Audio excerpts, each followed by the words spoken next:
On January 27, 1970, the Central Valley National Bank in Hughson, California, was robbed by Ross Neal Porter and Leonard Ellsworth Miller. Interrupting their careful plan, Sheriff Deputies Charles Moore and Billy Joe Dickens responded to the scene, and after a shootout, Dickens was left shot and dying. This would start one of the largest manhunts in Central Valley history, and as the FBI uncovered more about the two men who committed the crime, the more police felt they were a danger to everyone they came into contact with.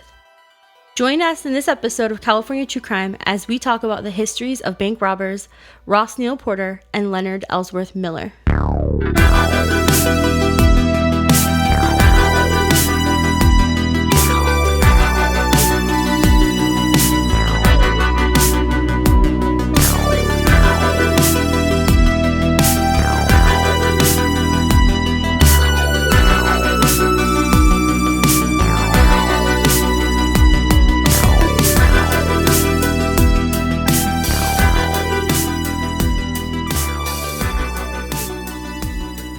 Welcome to this episode of California True Crime. This is the second part in our series on the Hughson bank robbery in 1970, so if you haven't listened to the episode before this, go back and do so. This episode will make a lot more sense. I'm Jessica, and I'm your host for these episodes. With me are Charles and Sean. How are you two? Good. I feel like I was just here. I know, me too. I'm excited to get to the next part of the story. Information for this episode came from the Modesto Bee, as well as several Oregon, Utah, and Washington newspapers. You can find a full citation for these episodes on our site at californiatruecrime.com. Last episode, as I said, was the first part, and we talked mainly about Hughson and the robbery itself. The two robbers, who the FBI found were named Ross Porter and Leonard Ellsworth Miller, had gone to the Hughson Central Valley National Bank a bit before 3 p.m., put all of the workers and customers in the vault, tied them tightly with wire, and robbed the bank of about $20,000. While exiting the bank, they were confronted by two Stanislaus County sheriffs, and during a shootout that took place in the small town, they shot Sheriff Billy Joe Dickens, who several hours later dies at a hospital in Ceres, California.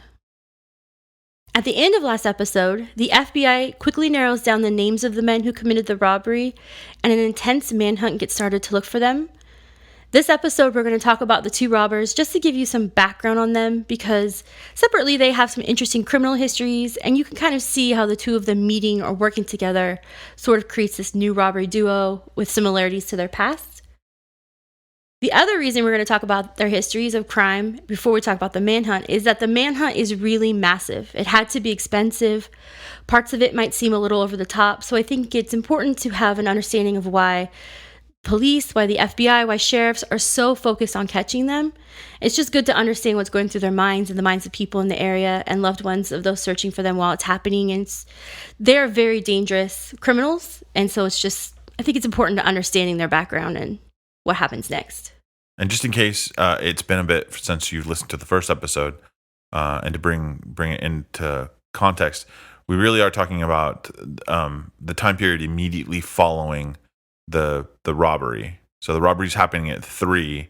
By 3:30, the police and the FBI are already there doing their investigation, and really soon after that, they've gotten the suspects' names and are on the trail of where they went to. Correct. And this episode will be all about their background. By the time the FBI figure out the names of the two men who had committed the robbery and now a murder, they also determined that in the days leading up to the crime, they had robbed other places in California. We know they robbed a Safeway in Woodland and a couple of other stores. They believe in all the men might have committed 6 robberies between Oregon and California. So the Hughson Bank is now just one of several robberies, although the violence and ensuing manhunt did not happen in any of those other robberies. I couldn't find a complete list of all of the robberies that they committed. When I searched for robberies, I found several, including one in the Bay Area of a Safeway where people are held hostage for several hours. We do know they rob a bank in San Francisco. It does not appear if anyone is held responsible for some of these crimes, so I can't say for sure if it's proven that these women did it, but it does fit a lot with the timeline, and we'll talk about that as we go through it. And that same MO used, like you said, with the Safeway robbery, with people being held at gunpoint, with a well-organized group. In that robbery in particular, there were 3 people involved. There were only 2 involved in the Hughson robbery. But the men, they were men. They took hostages as well. They were also wearing outfits very similar to what these men wore at the Hughson bank. They were wearing raincoats. So there's just a lot of details that kind of connect for me, but we'll talk about it more as we go along. Based on a description, the FBI knows that the first robber that Sheriff Moore and Dickens encounter outside the bank, the one who was holding his stomach as they drove up, was a man named Ross Neal Porter. In 1970, Porter is 47 years old and had a lesser rap sheet than his partner, though still a concerning one. Porter is from Oregon and was a married father of 3 children and a member of the National Guard. In 1957, Porter was in his 30s and he was living in Willamette, Oregon. He owned a canvas and upholstery business called Super Top Shop in West Linn, Oregon. And this kind of connects up with we know that they were in California under the pretense that they were buying cars so that they could reupholster them and then resell them. Willamette and West Linn are just a few miles from each other, and West Linn is about 11 miles outside of Portland, Oregon. It seems Porter's business wasn't doing very well at the time, and he owed several people money. On Friday, January 11th, 1957, Porter walked into the Sherwood branch of the U.S. National Bank dressed as a regular customer. He was carrying a cowhide satchel and asked to speak with someone about a loan. He didn't give his actual name. When the bank manager came over, he told her that this was, quote, a stick-up, and he pulled out a gun. He robbed the bank of $19,500, or about $183,000 in 2021, and fled in a 1955 Chevrolet that had been stolen from Portland, Oregon. He then drove the car to a store parking lot in West Linn and moved to a second vehicle, abandoning the first one. Porter went to his house and concealed the money in 2 different places. When the car Porter had used in the robbery was found, an intense search for the robber was set off in the area. As the car was only abandoned a mile from Porter's home, this put him directly within that search area. Another tip-off to police that he might have been the bank robber happened when the police station received a phone call from a man who owned an oil company. I'm not really sure what oil company means. I don't know if that means a gas station or maybe some other type of oil company, but that's how it was referred to in the paper. This man said that Porter had owed him several $1,000s and had difficulty over the last few months making payments on a bill. Out of the blue, Porter went to the shop and paid the entire bill, and this set off alarm bells. It's funny how he had it all set up, a getaway car, everything like that, but then he does things that... Like after the fact, that seems to be counterintuitive to the planning ahead of time. Right. It just seems like you hide all your tracks, but then you go right in and pay this bill with all this money you just came up with. Especially in cash. When they arrest Porter, he confesses and tells them where the money is located. They also find out that he had committed another robbery a month before of a supermarket in Jennings Lodge, Oregon.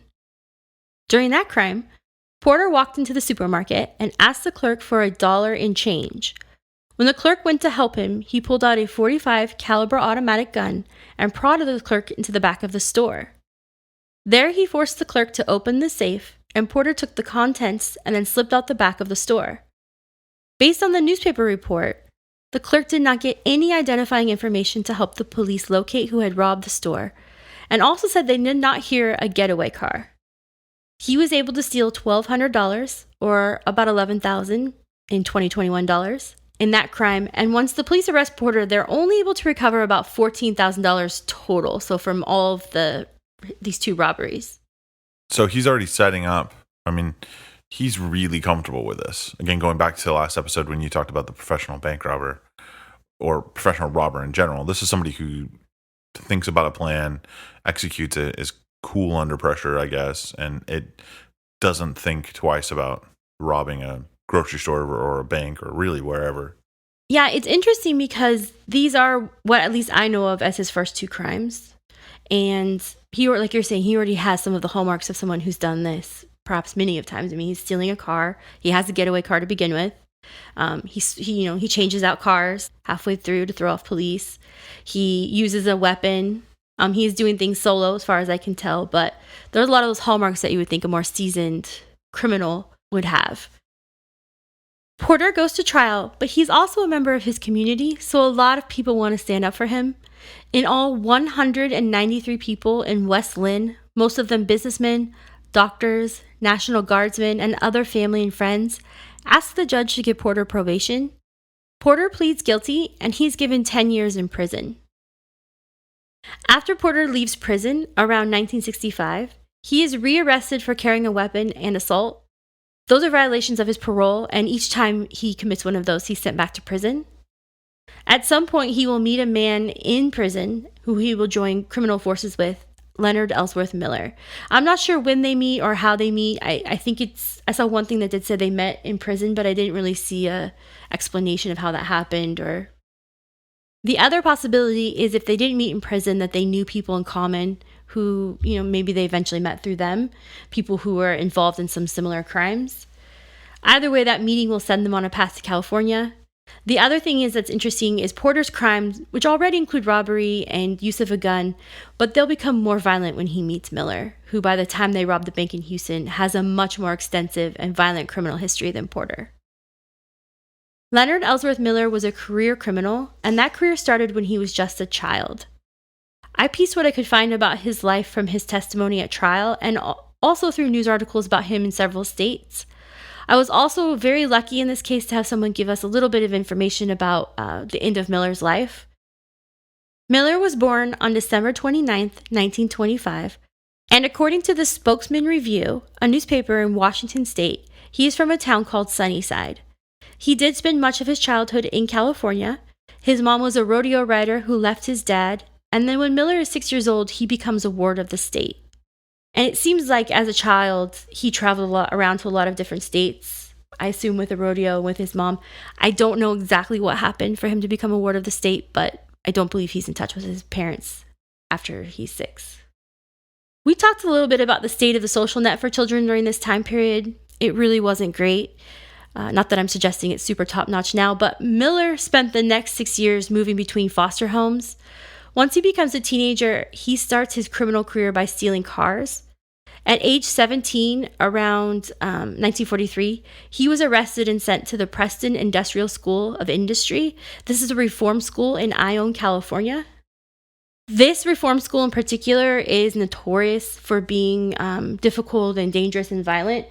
I believe the school itself the building is still there in Ione, and you can take tours of it.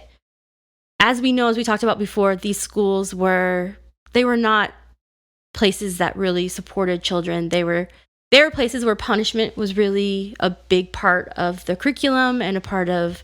Initially, though, I think with a lot of things that California has tried to enact in the past, the initial reason was to give kids a path to a career. A lot of schools like this were set up to teach them manual labor and agriculture and vocational. It's like almost like what we might consider a vocational ed program now, not in any of the same situations, but they quickly degenerated into, like you're saying, places of punishment. You have a lot like smaller kids being housed with older kids that had committed crimes being sent and housed with kids that were wards of the state or orphans, and you have a lot of instances of violence between the kids as well. Kids, it's like the worst version of juvenile detention you could think of in some cases. Just 2 years later, he was sent to San Quentin for grand theft auto. In jail, he was considered a model prisoner and worked in the prison jute mill and the tailor shop, which I didn't know San Quentin had either of those things, but Sean, I think you have some more oddities for us. Yeah, I couldn't find really much more in San Quentin, but I found like weird things. Actually, San Quentin does have a gift shop that it's all stuff made by the inmates, and you can buy things and money will go to their accounts or general funds for like movies and stuff. But like what we looked up, we can't actually go. I think it's for the people who have people there to visit. Yeah, at least from San Quentin's website is that to get a tour of San Quentin, you would have to either be invited in for a special purpose, like, dignitaries or legislators or something like that, or Johnny Cash. the other reason why or you would be visiting there as a relative or guest of an inmate there. So the gift shop seems like it's really for those people that would be there anyway. People on the outside wouldn't be able to go in and just buy something. In Florida, they had this thing called Pride at one of the prisons where the inmates learned how to harvest oranges, and that was their jobs. But one thing I really found interesting looking this up was that I found an article in 1987 from the LA Times, and it's talking about a blind couple who go and visit the prison in Vacaville because they wanted to thank the inmates for making books on tape for them. And I guess that was a big thing in this program. And the weird thing is that it was Ed Kemper, and he started this, and there's many books that he read. And one of the men said, quote, "Despite their awful crimes they've committed, those fellows are doing something positive for their fellow man. For that, they've got to be complimented." So I thought that was an interesting quote for who they were talking about. But yeah, it was hard to find any other jobs really at San Quentin. In August 1945, Miller was then sent to the California Institute for Men in Chino, California. On October 28, 1944, Miller escaped the prison in Chino and immediately stole a car. His plan is to drive to Wyoming to meet up with a friend, and he begins that journey by driving that stolen car until it runs out of gas, and then his plan is to steal another, and then, and it runs out of gas, and keep doing that until he gets there.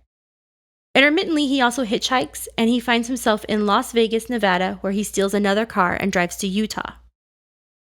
What's also interesting about this is that when he escapes Chino, he takes an interstate that we've talked about a couple of times now, Interstate 15, which goes from Southern California through Nevada and into Utah. So it's a straight shot if you were to stay on this road to where he wants to go, which is an interesting choice to make for someone trying to elude authorities, but I think also in the 70s, though, even maybe now, I think there's certain parts you're like in the mountains, Nevada and Utah.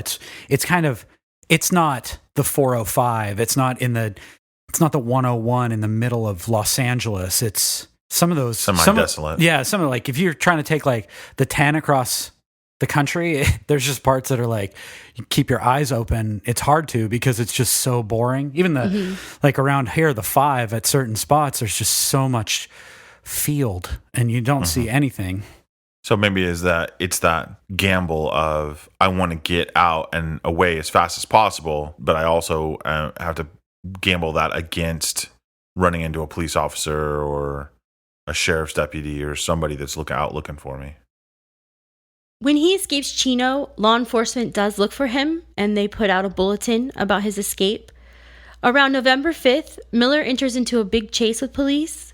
During the drive, a police officer in Utah tries to stop him, and instead of pulling over, a car chase ensues.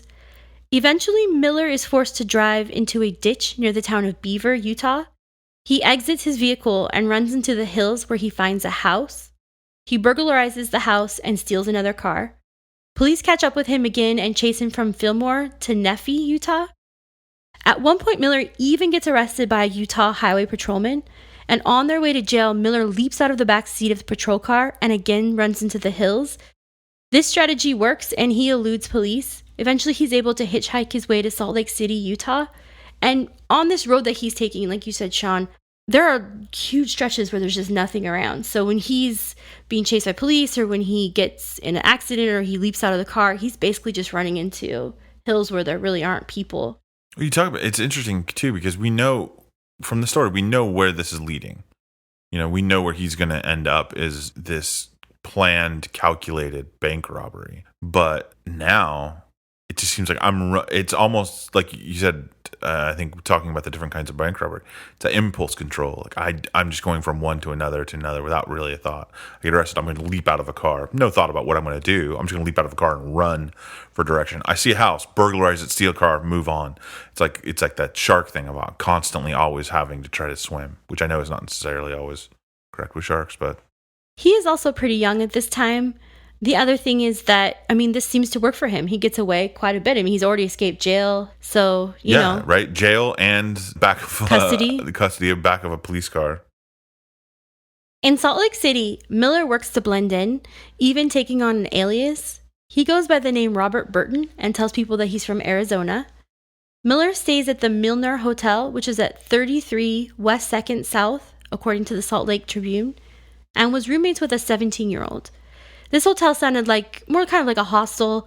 A lot of single men are staying in there. Probably they came to Utah for different jobs, things like that. So they're living in cramped quarters. They're living together. They're sharing a bathroom. So more like a dorm than a traditional hotel. On Wednesday, November 7th, 1945, Miller got a job with a man named Sam Fuoco, who owned Eagle Moving and Transfer Company. After only 2 days of working there, Fuoco calls police to tell them that Miller has stolen an automatic pistol out of the glove compartment of one of his vehicles. Fuoco tells police that Miller is staying at the Milner Hotel, and they send a patrolman named Ralph Watson to go down and ask him about the theft. At 8:45 p.m. on Saturday, November 10th, 1945, Watson goes to the second floor of the Milner Hotel and knocks on the door of Miller's room. He opens up the door, and Watson goes inside the room and asks Miller about the gun. Miller denies stealing it, and after a short conversation, Watson tells him that he needs to bring Miller down to the station. This is described by Miller himself later in life as a trigger for him. He will admit to not really liking police and feeling violently towards them. Miller pulls out the stolen gun from a pocket and points it at Watson. Watson moves his hand towards his own gun, and Miller tells him to stop, or he would, quote, cut him down. Witnesses to the event will say they next saw Watson jump out of the room and duck around a corner. At the same time, Miller moves through his room to a shared bathroom and then out to the hallway through another room. So it's 2 rooms connected by a middle bathroom.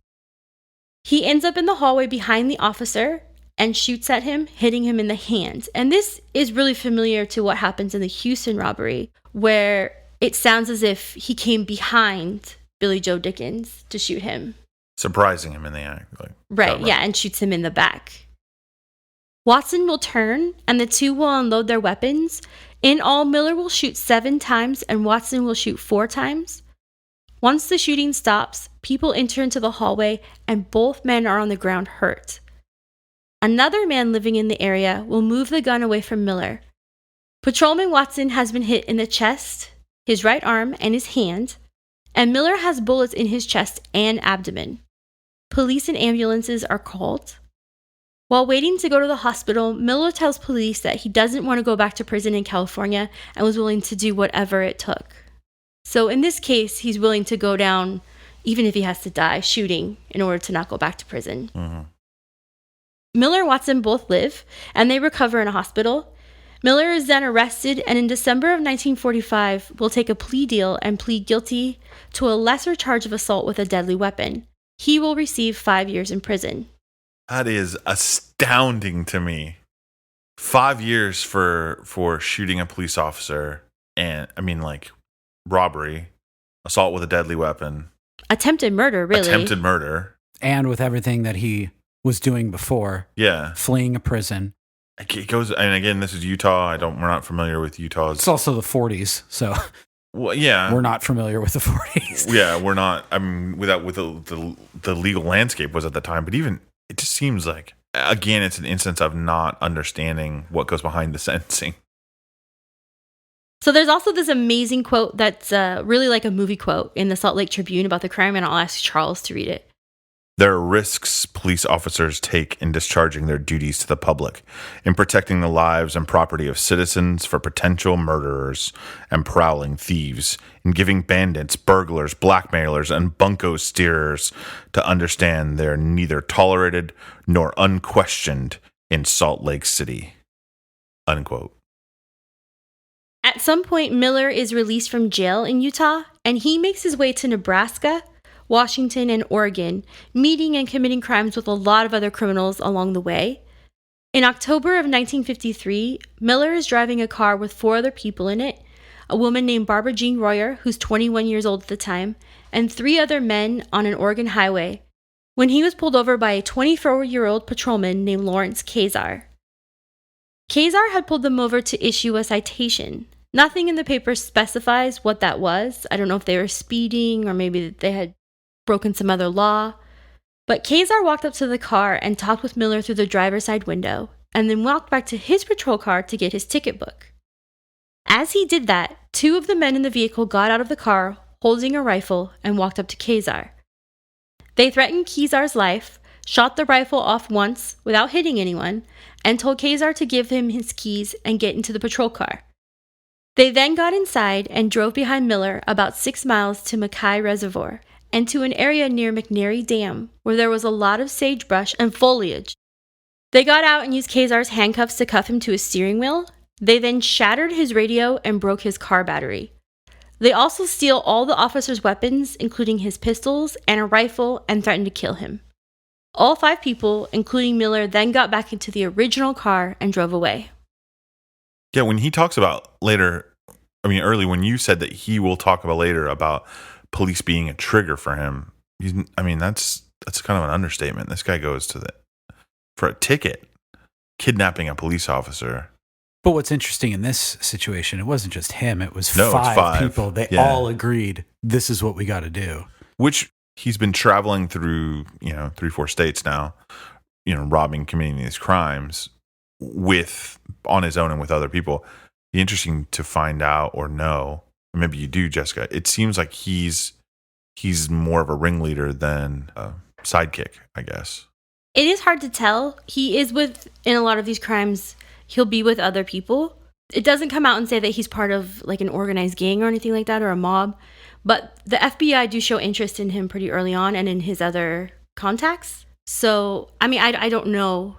He does seem prone to violence. He does seem especially, and we'll see that in the later trial as well, that he has difficulty taking responsibility for his actions, and he does not like authority. So, well, and I imagine the FBI might be interested in, with somebody like this because of the amount of crimes he's committed across as many states, and having connections that he in turn they would be able to learn about other crimes where it may not necessarily be quote unquote organized crime. He's part of a ring of people, like a network of people that are all committing these kind of different kinds of crimes. They may lead him to somewhere else. But with this certain situation, we don't know if Kezar was going to do more. It's like it's so far back where it's not like instant figuring out who people are. They didn't need to do this. They just take a ticket. They probably wouldn't even have to pay that. Oh, yeah. They could have just left. So yeah, you're absolutely right. It's interesting how from one little ticket, this whole situation blew out. Literally, let's suppose they were speeding for whatever reason. Kezar pulls them over. I'm going to have to give you guys a ticket. It's not like it is now where it'd be harder to get a fake ID.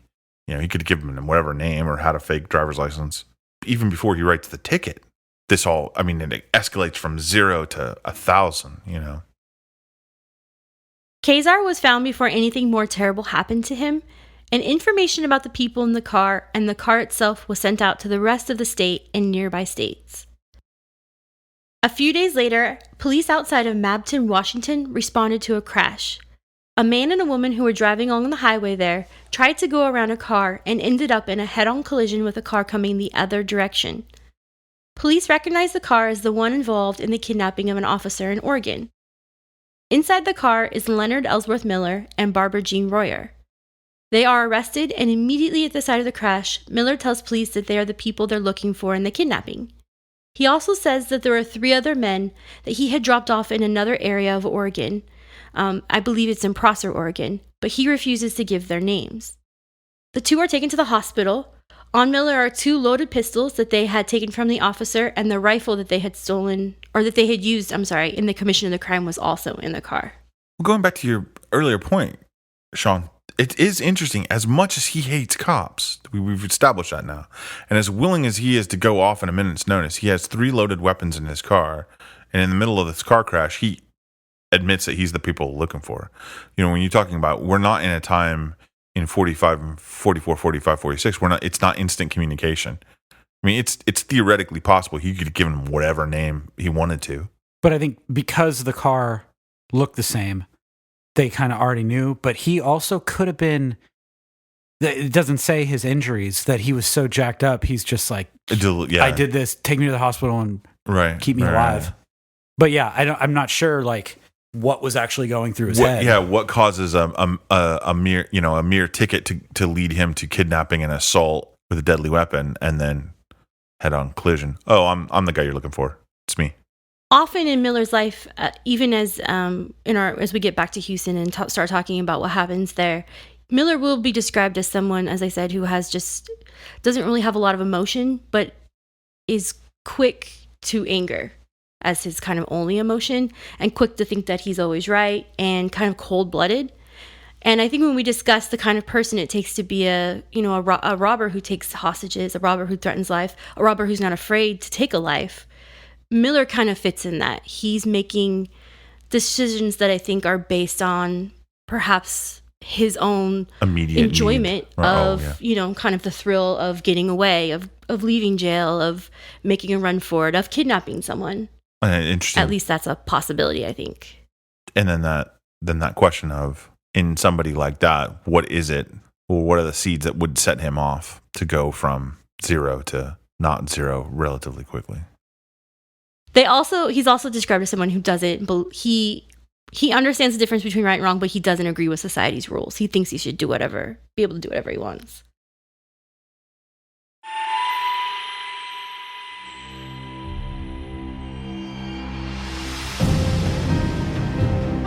A suspicious suicide. A 54-year-old cold case. A 17-year-old girl who disappeared and whose stepfather was just released from jail. A stabbing at a college party that challenged social and political boundaries. A false confession that nearly landed a standout college football player in jail for the rest of his life. These are the cases we cover on Status Pending, a monthly 3-part look into cases which are open, unresolved, or prematurely closed. We bring voices of the victims, their families, and others with expert knowledge of the cases we cover, with the hopes that continuing to shine light on the questions surrounding these cases might one day bring closure. Join us every month for a new chapter in our podcast. Subscribe to Status Pending wherever you listen. For more information, including ways to contact us about future cases you think we should cover, visit statuspending.podbean.com.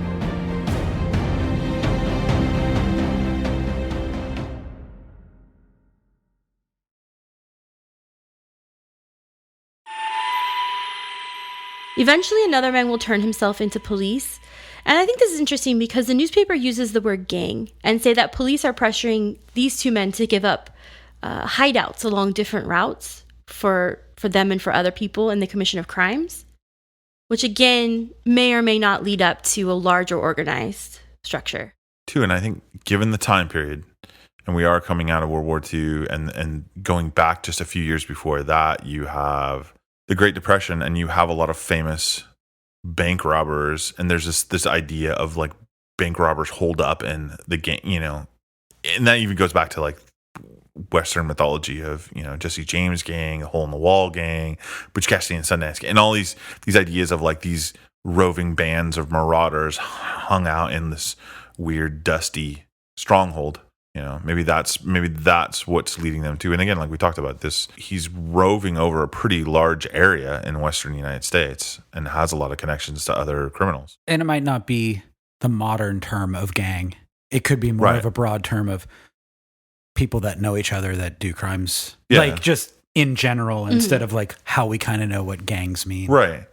And I think that even that term organized crime has certain connotations with like mob ties. Maybe it's organized, but without a mob. It's organized in the respect of there's people working together in a network. For this crime, the FBI gets involved and they interview him and they try to get more information about any of the other people involved or any of his other contacts. Nothing in the newspapers. I mean, like you said, they don't name a specific gang or anything like that. But I did find it interesting that the FBI would interview him and want to know more about, other places or people he was involved in. Kazar, the police officer they kidnapped, drove to Washington with another officer to arrest Miller and bring him back to Oregon for trial. Eventually, Miller will tell police he doesn't want a lawyer and will plead guilty. He is given 25 years. While in jail, Miller files appeal after appeal based on lots of legal issues. He is compared to Carol Chessman of California fame, and I think, Charles, you have more on him? Carol Sussman was a convicted robber, kidnapper, and rapist who was sentenced to death for a series of crimes committed in January 1948 in Los Angeles area. And Chessman is charged with 17 counts and convicted under a loosely interpreted Little Lynchburg law, which is eventually rejected. The point, though, being that Sussman is described by not only his own judge, but a lot of other legal experts as somebody who knew the system well enough that they used the legal system and the courts to delay his trials so that the case would go cold and it would be harder for the prosecution to go against him. So he was somebody that would constantly be exploiting loopholes and continuances and all of this other, basically using the system against the system itself.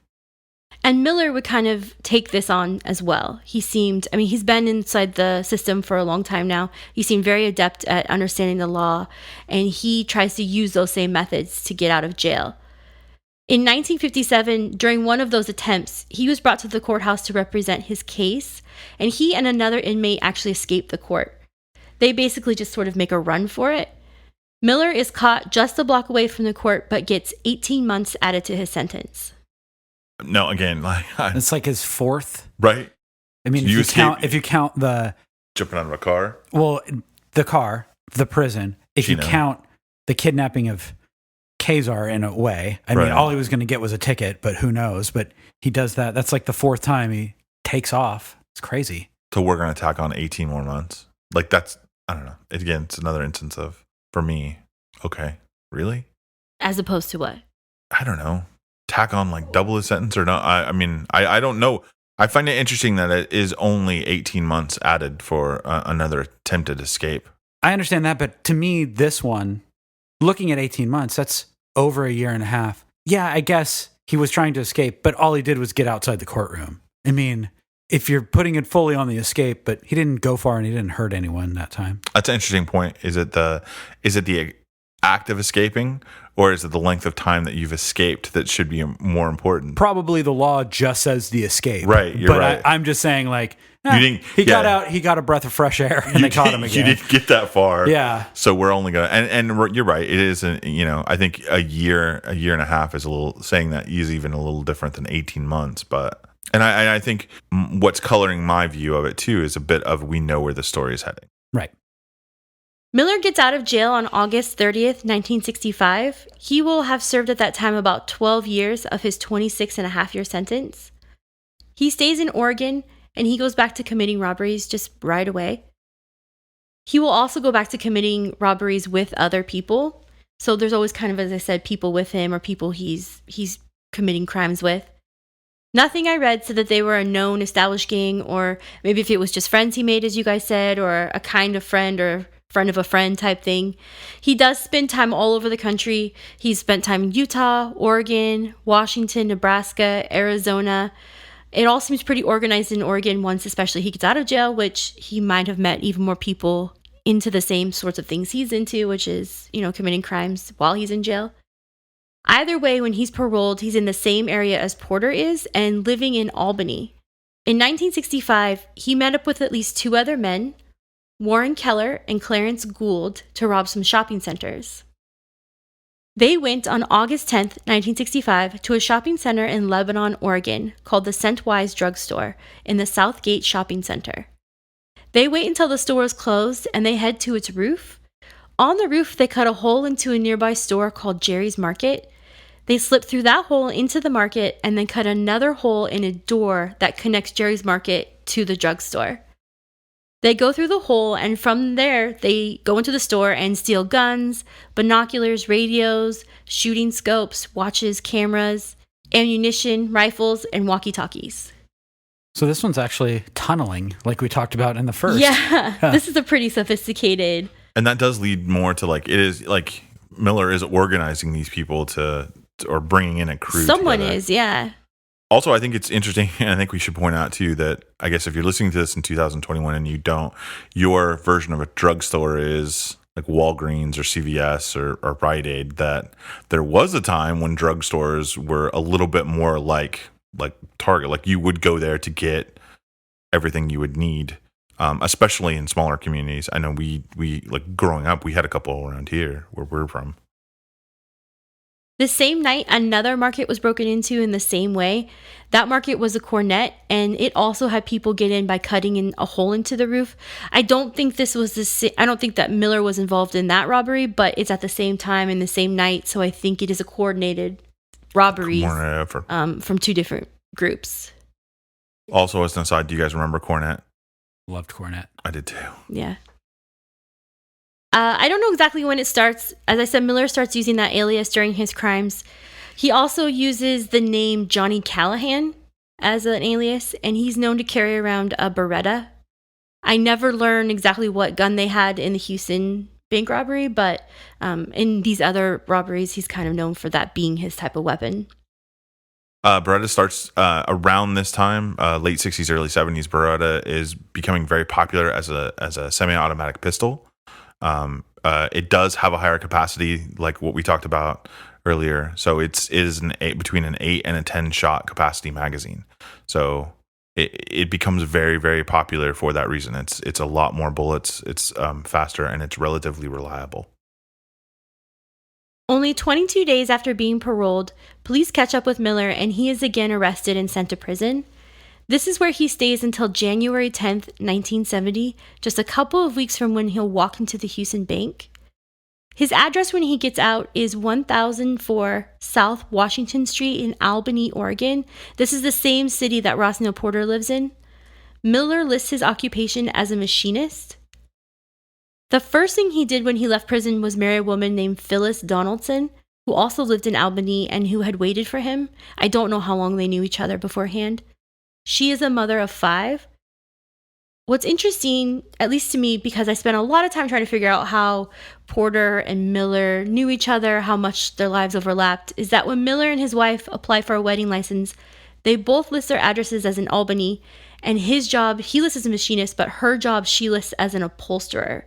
So we know that Porter had an upholstery business at one time, and we know that when they come to California, that's kind of something they're using for a reason to be here. But however it happens, pretty quickly he meets up with Neal Porter, and the two head down to California, as I said, robbing several places along the way. The span of time they're driving and in California, we believe, is from January 10th to January 27th. That's the day they rob the bank in Hughson. During this time, they commit at least 6 robberies. One is of a bank in San Francisco, and one is of a Safeway in Woodland. In the appeals paperwork, it sounds as if they think they also committed other robberies, but they weren't always specific on where or which ones. Interestingly, there are, as I said, robberies in the Bay Area in particular. Most of them are foiled, and the police have, because I tried to find which bank it was. I know the dates, but there were a lot of banks when I looked into the newspaper that were being robbed in San Francisco during this time period. In all of them I could find, people were caught basically right away. There is a robbery of a Safeway in San Francisco on the 11th, so that would be pretty close to when they left Oregon, so I'm not sure how likely that is, but it does have some hallmarks of the two robbers. It was very, very planned. It was very, very violent. They were armed. There were 3 men in the robberies. They all seemed to have kind of complete control over the situation. The robberies seemed professional. They also wore raincoats. There's just a lot of similarities that makes me think it's possible that this is connected somehow. The two also take this time to plan the Hughson robbery, so they're really, really busy. We know that they're robbing places. They're also going with their friend to look for cars, and somehow they're planning the Hughson bank robbery. I don't know how they decide on that bank in particular. It's a question I have. It is far from a lot of the main freeways, from other areas that are more commonly known in the Bay Area and other places, especially if you're not someone who's from here or haven't lived here in a long time. So that's a lingering question that we won't actually ever be able to answer. Miller will kind of have some perhaps answers for us and one of the police officers later, but there's not a definitive answer on the topic. So in our next episode on the Hughson bank robbery and the murder of Sheriff Deputy Billy Joe Dickens, we will talk about the aftermath of the robbery, the evidence that police and the FBI have, and how it links up with Porter and Miller's history, and the largest manhunt in Stanislaus County history.